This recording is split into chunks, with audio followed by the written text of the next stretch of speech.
My name is Matilda Savage. I was 14 years old. My father walked into my room and said coldly, "Your mother is dead. Stop acting like this still belongs to her ghost. The baby needs a real room. Pack your things and move to the storage room tonight."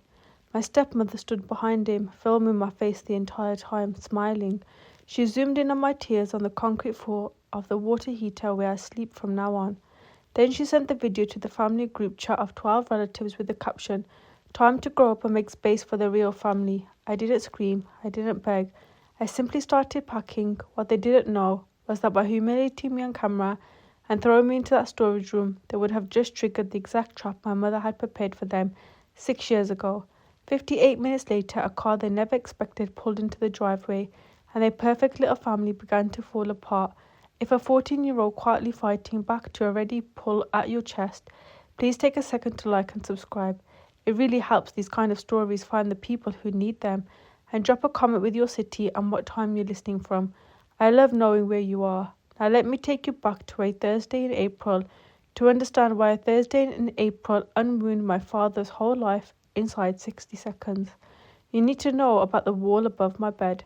My mother painted 3 words on that wall the week before her diagnosis became terminal. She used pale blue, the same colour she used on the kitchen trim and the porch railing, the colour of a sky that was about to clear. The words were, "You belong here." She wrote them in her own handwriting, slightly slanted, carefully, the way she signed her name on birthday cards. She died on June 15, 2020. I was 8. The cancer had moved into her bones by then, and the only time I cried during these last weeks was at the hospital when she made me a promise not to cry. After she was gone, I slept under those 3 words every night for 6 years. By the time I was 14, I had touched the chipped B in belonging so many times that I had thinned the paint down to the drywall. It was a small worn down spot the size of a thumbprint. My thumbprint. Every August starting the year she died, a plain envelope arrived in our mailbox from a building on the 10th Street. Social Security Administration. It came on the same week each year. My father opened it in the kitchen standing up and never let me read it. When I was 12, I asked him, "What is it?" He told me it was for grown-ups. He said it the way someone says don't touch that about something hot. I remember the August 2025 letter was different. The envelope was thicker. The return address stamp was green, not the usual grey. He didn't open it in the kitchen. He didn't open it at all. He carried it into his office and pushed it to the bottom of his desk drawer, the one where he kept things he didn't want to look at.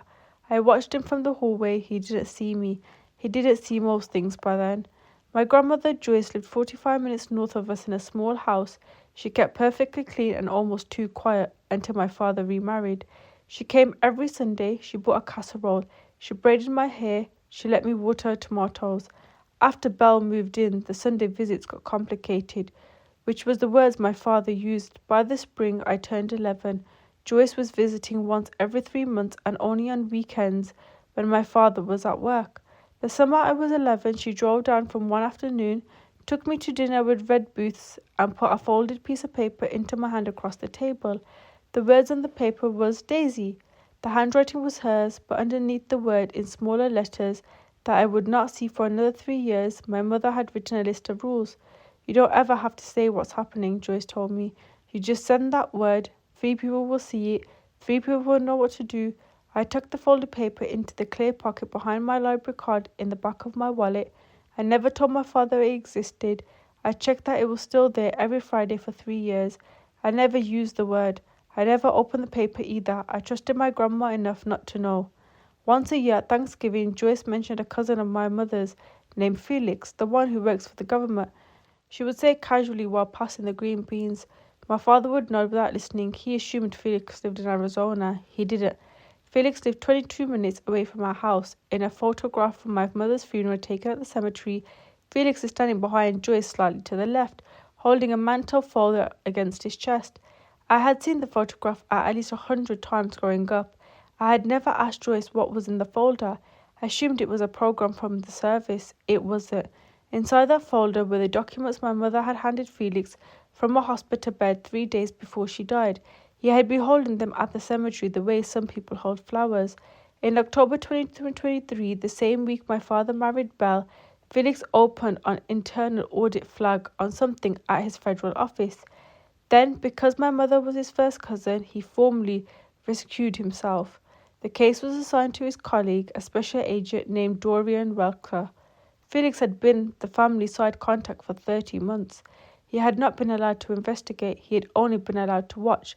My father met Belle in the spring of 2022. They were dating by the time I was 10. He told me in the kitchen one Saturday morning that he wanted me to be open about her. I said okay. I didn't even yet that open was a word adults used to mean stop noticing.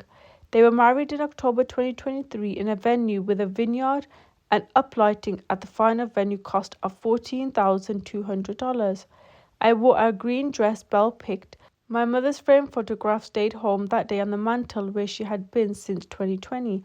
I didn't know yet that the photograph would not stay there forever. The first time Belle called myself her new mommy was a year later. October 2024 at my father's company picnic, I was 12. Her hand was on my shoulder. She said it loudly enough for one of my father's co-workers to hear. "And I'm new, mommy, right, Matilda?" I said, "Right."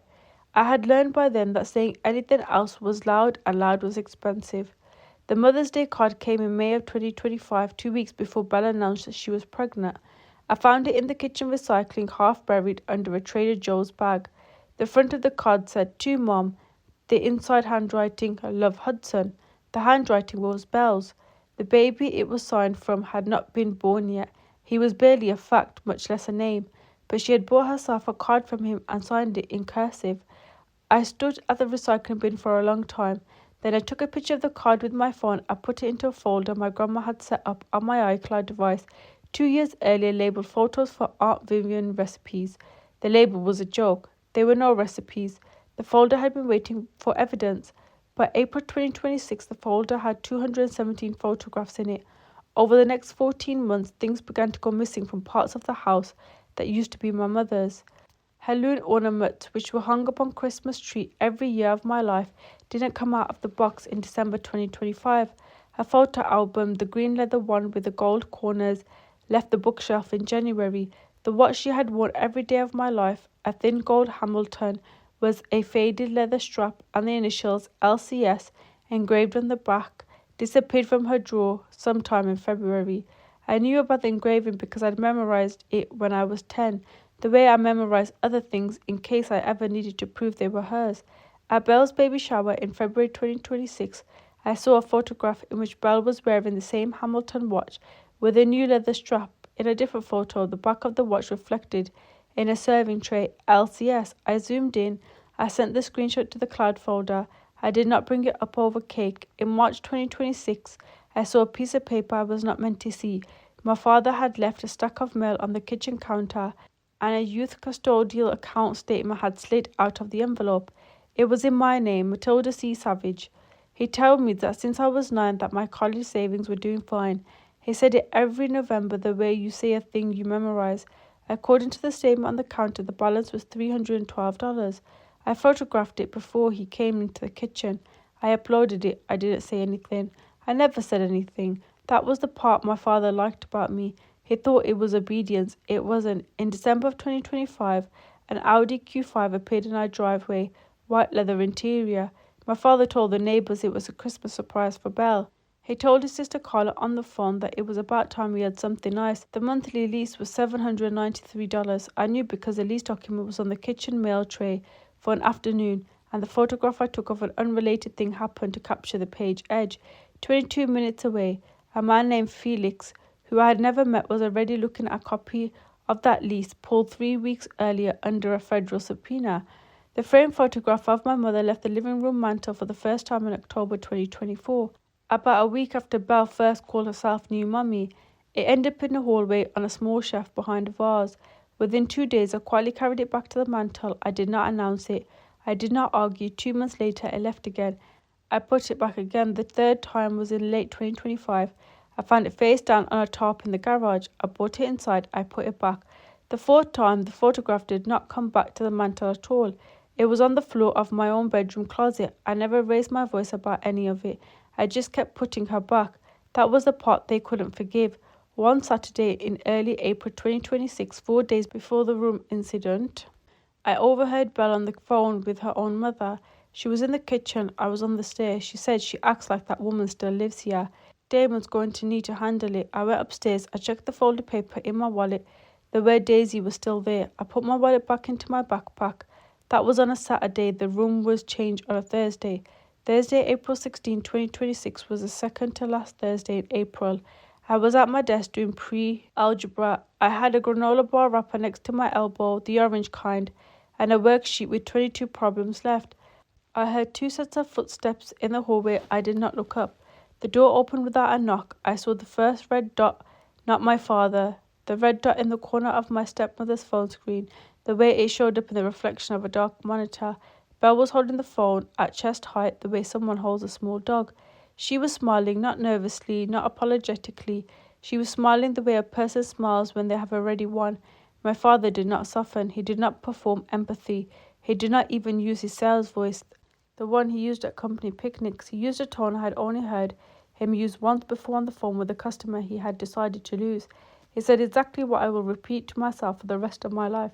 Your mother is dead. Stop acting like this house still belongs to her ghost. The baby needs a real room. Pack your things and move to the storage room downstairs tonight. Belle zoomed in. The red dot filled the screen of her phone. My eyes went up to the wall above my bed, to the pale 3 blue words written down by my mother, and then down to the worksheet on the desk. The tears came briefly, quietly, not because I was begging, but because something inside me had registered the word ghost.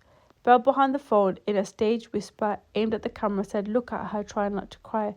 My father took a piece of paper out of his back pocket. He set it on my desk in front of me. It was a moving schedule. He had typed it himself. Belle had laminated it. He had taken the time to laminate it. He nodded towards the hallway. "Now," he said, "tonight. Let's go look at it." I stood up. I did not speak. I walked. The phone followed. The storage room was at the end of the hallway, past the linen closet on the right. It was 80 square feet. The floor was concrete with a thin square of carpet laid over the middle of it, not glued down. The water heater hummed in the corner closet closest to the door. The beaker box was on the wall directly above where a bed would go if you put a bed in there. There was no window. There was a frosted vent near the ceiling, the kind you find in a laundry room. There was no smoke detector inside the room. The smoke detector was in the hallway 12 feet away. Belle stepped inside ahead of us. She filmed the corners. She filmed the floor. She filmed the water heater up close. She filmed the spot where the bed would go. She narrated as she filmed, the way a real estate agent narrates a virtual tour. "Look," she said, "there's even room for a cot." The phone tilted up to my face. She zoomed in again. "Look at her," she said. "She's not even arguing." I spoke once, low even, the way you ask a stranger for directions. "Is it safe?" My father's tone snapped. "Matilda, don't make this hard. Don't be dramatic. You're acting like a child." Belle picked up the line from her audience. "Time to grow up, sweetie. Time to grow up and make space for the real family." She said it twice, once for me, once for the camera. My father pushed the laminated movie schedule into my hand. "Tonight," he said. "I want it done before Hudson's bedtime tomorrow." I took the schedule. I did not look at it. I did not look at my father. I did not look at my phone. I walked back to the hallway, past the linen closet, past the bathroom, inside to the room that had been mine for 14 years. The phone followed me. I did not scream. I did not beg. I did not slam the door. I opened my closet. I lifted a stack of folded sweaters from the shelf. I sat them on my bed. My mother had taught me before any of this that there was a moment where the only thing you can afford to give them is your silence. This was one of those moments. Belle in the doorway, still filming. She's being so mature about this. I picked up the wooden box from the top of my dresser. I put it into my school backpack before closing. I zipped it. The zipper sound was the loudest thing in the room. Belle stopped the recording at 4:22 p.m. She typed the caption. She did not hesitate over the words. She had been writing the caption in her head for weeks. "Time to grow up and make space for the real family." She hit send. The video uploaded in 11 seconds. If you've ever been the older child to be mature, where the adults around you were the ones not behaving like adults, type the word mature in the comments. I want to see how many of us were taught that the same way. We're not done. The phone is still recording. There was 12 people in the family group chat. 7 of them had met 3 times in my life. 2 of them were my mother's colleagues' friends. 1 of them was my Aunt Vivian. 3 of them were on my father's side. The other 2, I would later learn, were people that had been quietly added to the previous fall. I did not see the video go in. I did not see the reactions hit. I did not look at my own phone. I would see all of this later in screenshots. At 4:23 p.m, my cousin Trent typed, "Lol." She looked so over it. At 4:24 p.m, my father's Aunt Pearl typed, "Trooper energy." The real family needs that room more. She used the phrase, the real family, without quoting Bell, just used it as if she had always thought of us that way. She had just doubled the receipts in writing. The phrase that came out my stepmother's mouth was now in print for a second adult in a chat with 12 witnesses. At 4:24 p.m, my father's sister Carla, who lived in the next state, replied with 3 hearty emojis and 1 full sentence. Adolescents need to learn humility. She'll thank you in 10 years. She did not know yet that her own car would be in our driveway before sunrise on Friday. She did not know yet that she would be the one to take Hudson out of the crib and drive him away from his mother. Carla in April 2026 was still the laughing aunt. At 4:25, my father's distant cousin Lorraine typed 8 words. Wait, is that the storage room where the beaker box is? 90 seconds later, she deleted the message. She did not delete it from the server. She did not know that you couldn't. At 4:24 p.m, my mother's college friend, Enz, who Bella had assumed had left the chat years ago, screenshotted the video and forwarded it to my grandmother Joyce with a single line. This is now. My grandmother read it at 4:24 p.m. She had been ready for that video for 2.5 years. At 4:27 in the family group chat, my mother's sister, my aunt Vivian, typed exactly 1 word. She sent it without a follow-up message. The word was documented. My father, when he saw it on his phone in the kitchen, read it as supportive. Belle, when she saw it on the cracked sofa with Hudson in her arms, read it as supportive. They did not understand the difference between documented and good job. At the same minute, Vivian sent a private message to me. It was on single character, a daisy emoji. I was sitting on the floor of my bedroom. I was reaching into my school backpack from the wooden box. I had just put it inside. My phone vibrated once. I looked at the screen. I saw a daisy. I knew what to do next. The 3 women on my mother's side of the family had been waiting 6 years for that emoji to mean anything. None of them had wanted to need it. The 2 of my mother's friends who had been left in the chat by accident, Beatrice Calloway, no relation, some surname coincidence, and AA peers who had already forwarded the video, were silent in the chat itself. They did not type. They did not react. They were not waiting. They had already moved. By 4:30 p.m, both of them have called Joyce. I did not know any of this in the real time. I only knew the daisy emoji. I knew only that my hands were steady. I knew that my mother had taught me what to do. I started taking photographs. I sat down on the rug of my bedroom. That at 4:30 p.m. was still mine. I unfolded the paper that had been in the back of my wallet for 3 years. I have never opened it. Joyce had only given it to me at the dinner with the red booths when I was 11.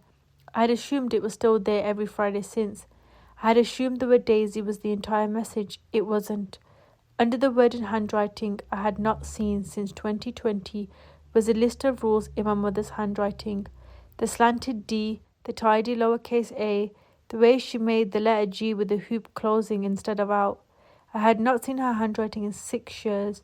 The rules were short. I read them out loud in my head the way a person reads a prayer. Don't argue. Don't cry where the phone can see you. Don't post. Don't slam doors. Pack what you actually need. Photograph the room. Use the cloud folder. When you are ready, send the word at the bottom in small letters. If they go for the room, they will go for the rest. She had known. She had known 6 years ago. She had not been alive long enough to see Bell or Hutchinson or the laminated moving schedule. But she had known the way she had known about cancer before the doctors did, that some men do not stay generous. I stood up. I began to photograph. I took 14 photographs. The wall above my bed with the painted phrase in afternoon light, the bookshelf, the desk, the moving schedule on the desk, laminated edge in the frame, the hallway door, the handle of the storage room, the interior of the storage room, the breaker box, the water heater, the concrete floor, the absent window, the smoke detector 12 feet away from the hallway, the frosted vent at the ceiling, the revamped carpet. I uploaded them one by one to the cloud folder my grandma had set up in 2023. The one label photographs for Aunt Vivian recipes. Each upload took a few seconds. The folder showed me 3 red exclusive icons in suppression. Someone was opening the files in real time, then another, then a third.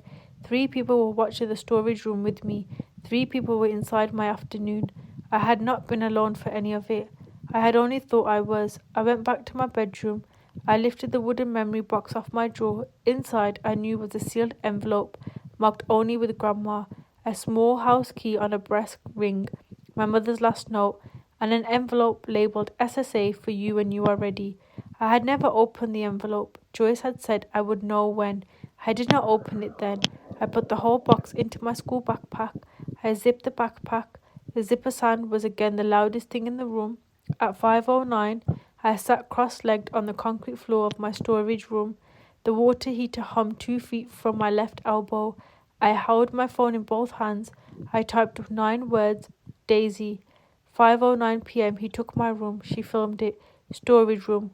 No window photos in folder. I sent it to 3 contacts at once. Joyce saved as Grandma, Auntie Vivian saved as Aunt V, and a third number that had been saved in my phone for 2.5 years as Mr. Marsh, school project. All 3 replied bubbles appeared at the same time. 3 typing indicators, 3 marks on my screen. They replied with the same 5 words. On our way, stay put.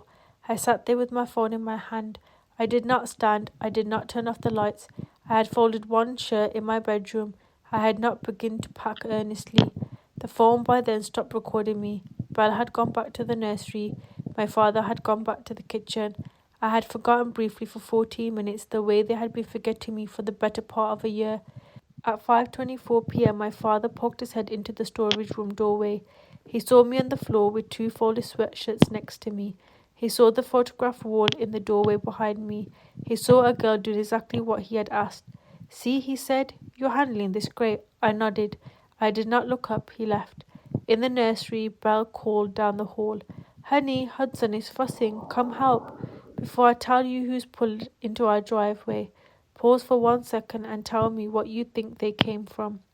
Family lawyer, a grandma, sheriff. Type your guess. Not because anyone's keeping score, because I want you to remember what you thought before you find out.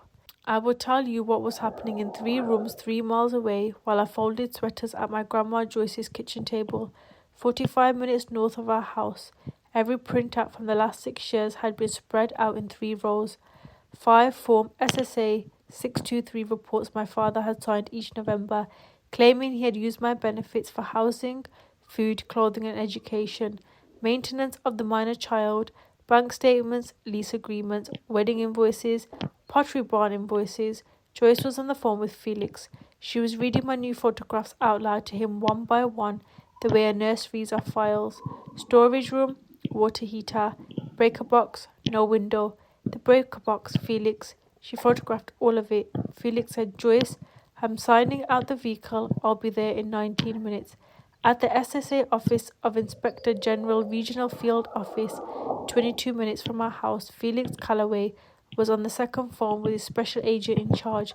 He was flagging agent on my representative pay account. He had been allowed to investigate. The investigating officer was a man named Dorian Welter, who had been quietly building the file since November 2023. 48 bank exhibits, 5 years of fraudulent rep pay reports, a timeline, a summary. The case had been prosecution ready for 6 weeks. Wexter was in Boston that night testifying in an unrelated case. Felix told his SACE, Sir, we have documented victim isolation now. I am the closest credential agent.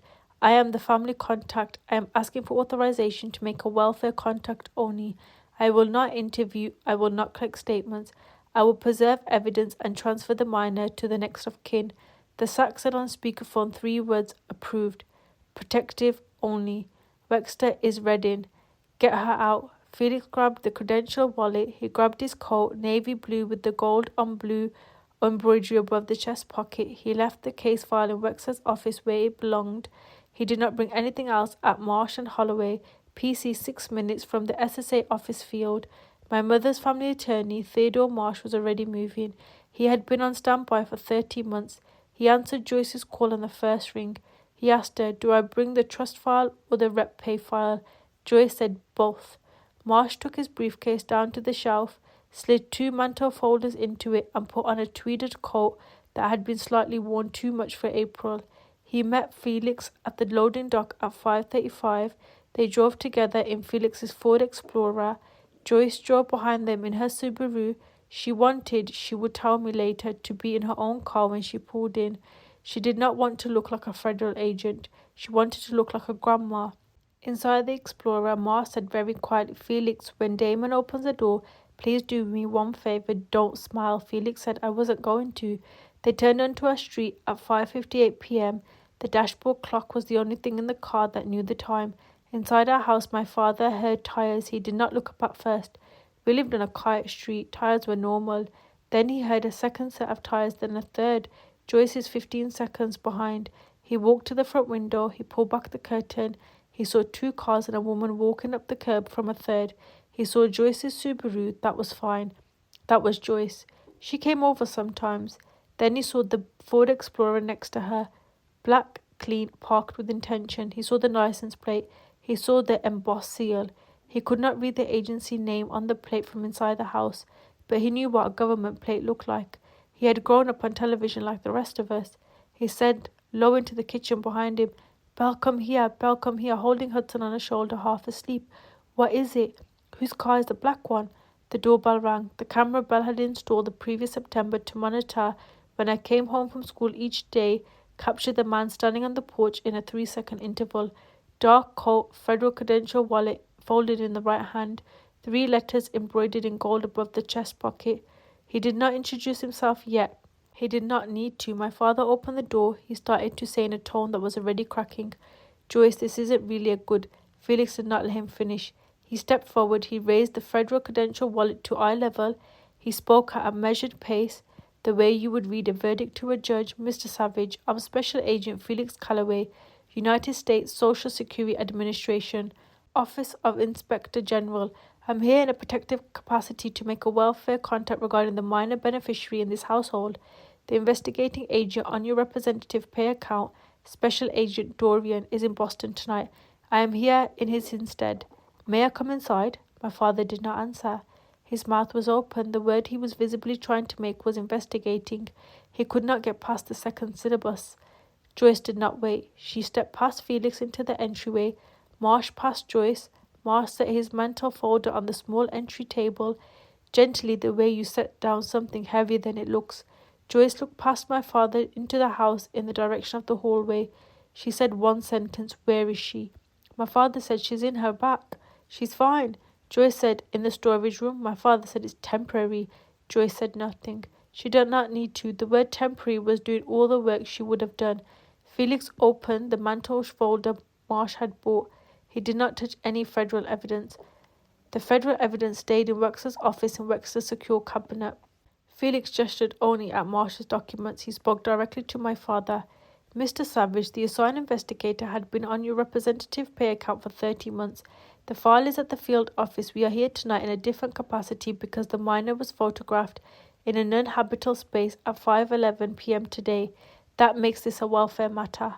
Special Agent Wexler will contact you separately. From the living room doorway, my stepmother lifted her phone to record, reflex habit, the same habit that had given her the video earlier that afternoon. Vivian, who had walked up from her car parked at the curb, stepped into the entryway and looked at her. She did not raise her voice. Belle put the phone down. You're already in the file. Belle's grip loosened. Her phone slid out of her hand. It hit the hardwood at an angle. The screen cracked across the diagonal. Hudson did not wake up. The phone which had filmed me on 1 hour 15 minutes earlier was the same phone that had filmed her bridal shower, her gender reveal, and her own Mother's Day card to herself. It had stopped working. Its screen was nothing but a spider web. Marsh, without looking, slid one document forward on the entry table.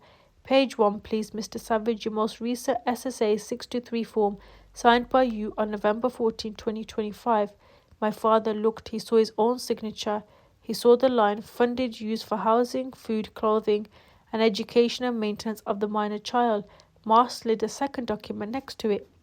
It was a photograph, the water heater, the beaker box, the concrete floor. The time stamp at the bottom corner read 5:11 p.m. today. Marsh said very quietly, would you like to amend the form, Mr. Savage? My father did not amend. He did not speak. He looked at the photograph. He looked at the signature. He looked at the folder. The colour left his face the way it leaves a body. He went to the colour of the paper. He did not turn to Felix. He did not turn to Marsh.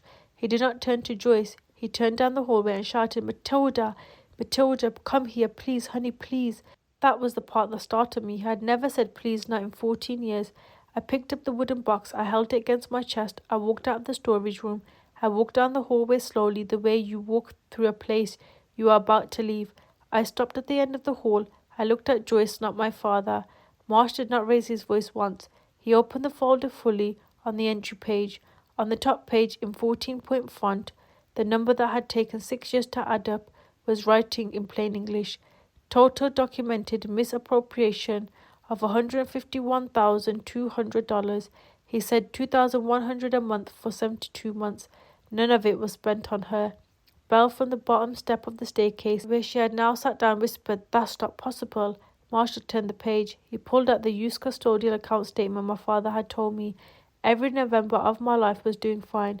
Marsh did not speak directly to me. He spoke directly to my father. He spoke the way a teacher reads a wrong answer out loud. You told her every November that her college savings were doing fine. This is what fine was, $312. She's 14. My father's voice cracked. I was going to put it back. Marsh did not respond to that sentence. He laid down 3 more documents. He explained evenly that these were civil parallels, his own exhibits obtained over the years through his subpoena power as administrator of my mother's estate. He told my father that Special Agent Wexler had identical traces under federal subpoena kept at the office firm, not at the table. Marsh's set was for the family. Wexler's set was for the United States. He named them out loud. Audi Q5 lease $793 per month, paid from the representative pay account beginning January 2026. Wedding venue final balance October 2023 $14,200 paid from the representative payee account. Nursery furniture and renovations February through March 2026 total $9,800 paid.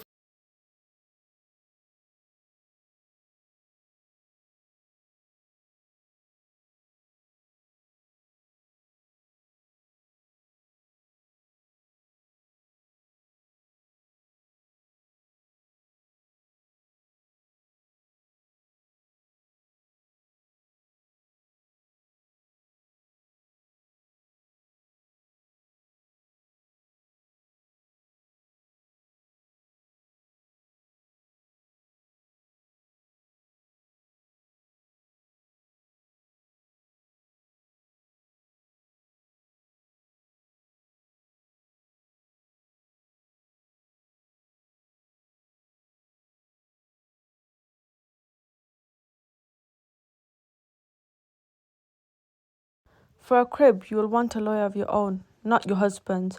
Yours tonight, not tomorrow. Belle did not look up. Her hands moved once. Damon, she said into her hands. Damon, what did you put me into? Marsh leaned forward, both hands flat on the entry table. He addressed my father for one final time. Damon, the fraud was a long part. The storage room was the trigger. Title 42, Section 48, Misuse of Survivor Benefits. The November form said funds were used for her housing. The room you gave her tonight is not housing. We have photographs taken from inside that room at 5:11 this afternoon. We have your wife's video, which was preserved also for your own household. We have 12 relatives as witnesses. We have a stable habitat code violation that any school counsellor in this district will be obliged to report by the end of business tomorrow. He paused. He looked at my father directly. You did 6 years of damage on paper. You finished it in 12 minutes on camera. My father said nothing for a long time. His mouth moved twice. No sound came out. I had been holding the wooden box against my chest. I took one step forward. I did not look at my father. I looked at Joyce. I said one full sentence, the first one I had said all afternoon. Grandma, I would like to go with you tonight. Joyce held out her hand. I walked past my father in a straight line, the way you walk past someone you have decided is no longer part of your life. I did not turn my head. I took my grandma's hand. Her hand was steady. My hand was steady. My father said behind us the only question he had left. Will I ever see her again? Marsh did not turn around. He said very quietly, with the kind of professional restraint a man builds over 40 years of practice. That is not a question for me, Mr. Savage, and not in front of her. We walked out of the house. The Ford Explorer was still in the driveway. Felix was still inside fishing what needed to be finished. Marsh will stay until 8 p.m. That evening, Vivian would drive my stepmother's belongings to her mother's house the next day separately because Belle had become a person who needed her own lawyer and could not afford to share rides with anyone in her family. I sat in the passenger seat of Joyce's Subaru. I opened the wooden box on my lap. I lifted out the manta folder, the one labelled SSA, for you when you are ready. I had never opened it. Joyce had said I would know when. I knew when. Inside the envelope was a letter from my mother dated 3 weeks before she died. I did not read all of it that night. I read the first paragraph. The first line of the first paragraph was the only line I needed. My cousin Felix, he knows you can trust him. If anything ever happens to my benefits for you, the first person to call is Felix Calloway. He works at the agency. He has been there since 2018. He has been told everything. I folded the letter back into the envelope. I looked at the window. The Ford Explorer was still in the driveway.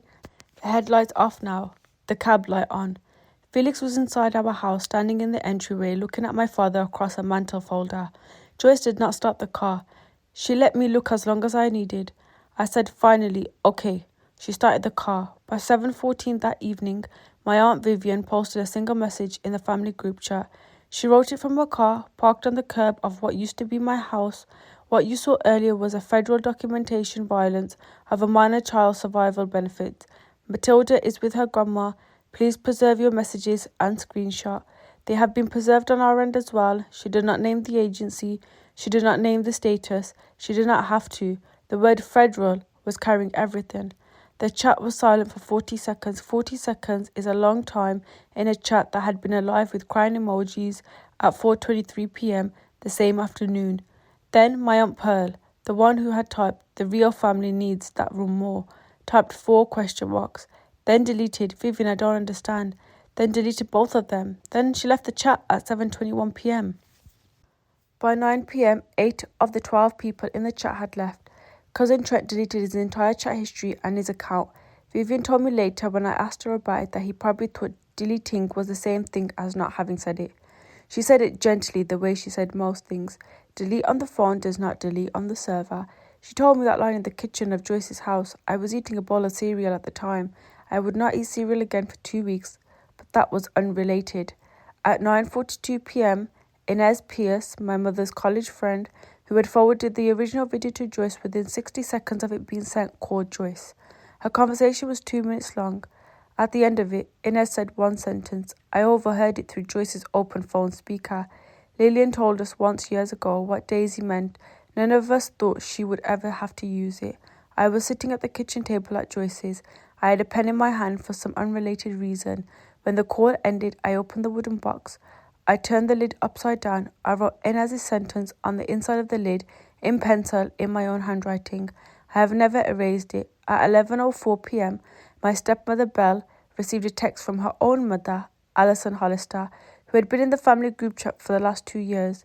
The text was 8 words: pack a bag, come home, bring the baby. Belle, sitting on the entryway bench with her cracked phone face down beside her, read it in front of my father. She did not move.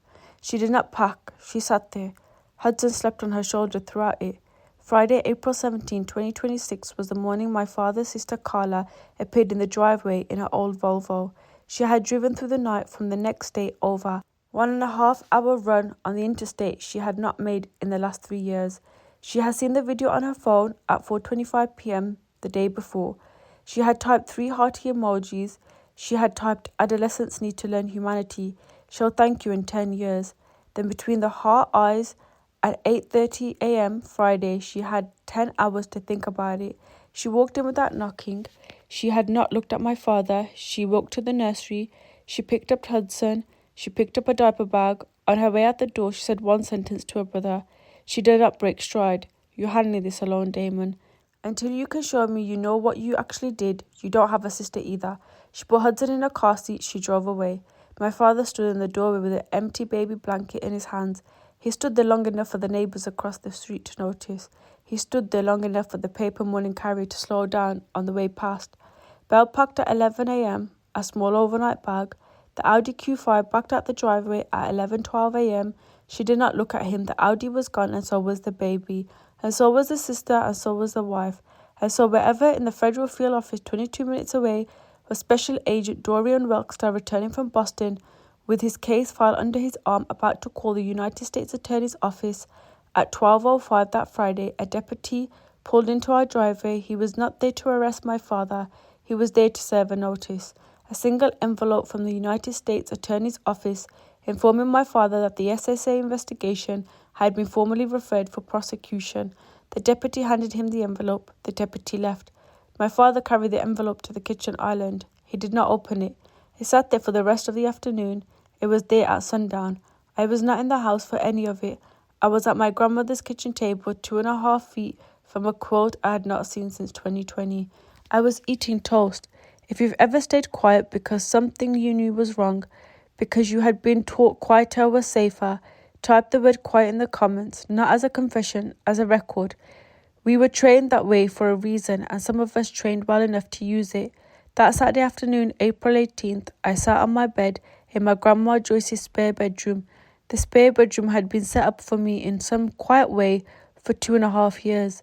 There was a small dresser, a desk, a lamp shaped like a turtle that had been mine when I was 6 and had not been thrown out, a row of books I had borrowed in 2020 and never returned.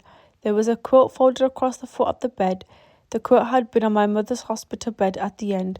I had not seen it since June of 2020. I had asked Joyce 3 times when I was 9 where it had gone. Joyce had told me each time that it was being kept somewhere safe. I had stopped asking. On the nightstand was a photograph in a small wooden frame, my mother, aged 30, holding me at 6 months. I had not seen the photograph since 2020 either. Joyce said it's been waiting. That was all she said. She closed the door. On Monday, April 20, I went back to school. My counsellor, Mrs. Holloway, called me into her office during second period. I had known her for 2 years. She was the one who had quietly flagged my missed dental appointments in 2024 and the pair of shoes I had worn through the soles of it in October. She closed the office door. She did not turn on her computer. She did not pick up a pen. You don't have to perform for me, Matilda. Just tell me what happened. I told her in 8 sentences. She did not write anything down. She just listened. And when I finished, she said one thing. Your grandma told me you were brave. She was right. She walked me back to class. The school's report to Child Protective Services has already been filed by them. It was confirmation report, not a removal report. I was already safely placed. CPS was conducted a courtesy visit at Joyce's house the following week. They would close the file in 11 minutes. They have no work to do. The system has done the work for them. Wednesday, April 22nd, Felix called Joyce in his capacity as family contact, not as an investigator. The United States Attorney's Office had filed a criminal complaint against my father. The charges named in the complaint were 3. Title 42, Section 48, 18 U.S. Code, Section 641, 18 U.S. Code, Section 128A. The third was aggravated identity theft. My father had used my social security number to sign every annual SSA 623 form 5 Novembers in a row, the same number across 5 forms. He had used a child's identity to lie to the federal government department 5 times in a row, and the federal government, it turned out, had been waiting for him to do it 5 times in a row. Felix said he'd be arraigned Friday. He'll likely surrender voluntarily. His attorney called the AUSA this morning. Joyce did not tell me Friday was Friday. She told me on Saturday morning after it was done. His attorney, when he saw that Wexler had been quietly building since November 2023, did not advise a trial. There was no trial that would help him. The evidence was on tape, his own tape. The plea negotiation his attorney would later complete called for 30 months of federal incarceration, full giving back of the $151,200 with interest, 3 years of supervised release, and a permanent prohibition from serving as a representative payee for any minor for the rest of his natural life. The sentencing date would fall later in the summer. That part of the story would not happen until April. Belle separately retained her own attorney within 48 hours. Her mother paid. She cooperated fully with Wexler's office. She was not charged. By the end of the week, she had moved home permanently. She filed for separation that same week. I do not know what the conversation between her and her mother sounded like. I never asked. On Friday, April 24th, a letter arrived at Joyce's house. It was addressed to me. It was in my father's handwriting. The return address was the county jail intake. Joyce did not open it. She handed it to me. It's your decision, she said. I held the envelope for a long time. The corner of it was soft. I did not open it. I walked to my new bedroom. I placed the envelope on a shelf next to a wooden box. I closed the door. I told myself, decide later. There would be time. There would be lots of time. The envelope sat on the shelf for the rest of April. It was there at the start of May. It was still there at the end of May. It is, I am telling you this, still there. By the last week of April 2026, the Social Security Administration had suspended my father's representative payee status pending the federal proceedings. My grandma Joyce filed Form SSA 11, the application to become a successor representative payee. The remaining benefits owed to me, approximately $50,400 between the end of April and my 18th birthday, would resume to her stewardship once the appointment finalized. The restitution from my father would be garnished from his prison wages, and after that from his future earnings for as long as either of us were alive. The day Joyce filed the SSA 11, Felix drove out of her house. He bought the paperwork. He sat at the kitchen table. He handed her the file. He said, "Your daughter paid into this her whole working life. This is what she paid into for." He did not say, "Your late daughter." He did not modify the noun. My mother had been working as a high school librarian since the age of 24. She had paid Social Security taxes from every single paycheck. The system had received it. The system had kept a receipt. The system had given them back to me 6 years after she stopped existing, the way she had told her cousin Felix it would. Joyce put the SSA 11 paperwork in the drawer where she kept my mother's last will. The same week, I asked her if I could paint the wall above the bed in my new bedroom. She handed me a small can of pale paint, the same pale blue my mother had used in 2020. Joyce had kept a quarter of it, sealed in her basement for 6 years. I did not ask her why she had kept it. I knew why. I painted 3 words. They were not my mother's words. My mother had written, "You belong here." I wrote in my own slanted handwriting, in my own hand, on my own wall, "I belong there." It was not a tribute. It was an inheritance. I stepped back. I closed the bedroom door from inside. The room was 81 square feet, larger than the storage room by exactly 1 square meter. There was a window. There was a smoke detector. There was no water heater. There was no beaker box. There was a desk and a quote and a photograph in a wooden frame. I am older now than I was when this was happening. I am old enough to be telling you this. My father took my room because he thought I would be small enough to fit into the